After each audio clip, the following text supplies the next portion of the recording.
This is just a sample of the audiobook. To get the complete audiobook, access the link posted in the first comment.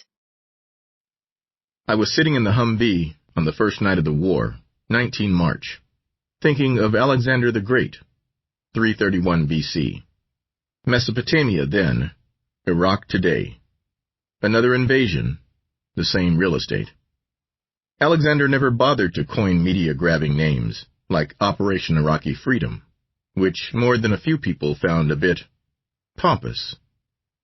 Alexander wanted the wealth of the Persian Empire, and he wanted his enemy Darius dead. The great Macedonian warrior invaded from the west and north. This American and British invasion force of 2003 was coming up from the south and east. They were only the most recent invaders. And as an impatient American, I suspected even before we crossed into Iraq that an American army would not stay very long against the great sweep of the history in that region.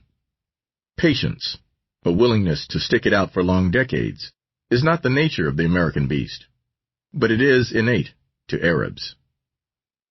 All around our Hummer, main battle tanks and Bradley fighting vehicles were growling about, clawing up the desert, making a column 5, perhaps 10 miles long. The 7th Cavalry was forming, becoming a moving steel spear pointing toward Iraq.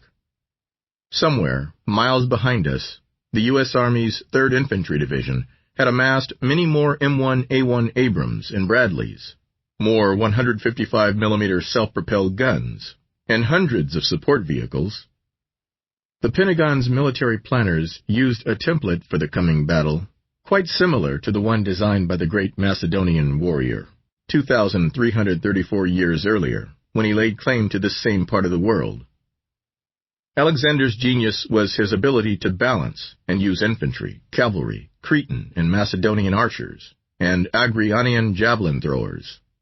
Now the weaponry had been updated, but the tactics were similar. The U.S. Army's combination of arms that evening had its intellectual roots in Alexander's strategic thought. Kiowa helicopters scouted out in front of the armored column. The cavalry, the M1A1 Abrams main battle tanks and Bradley fighting vehicles, were the shock force. That was us that night.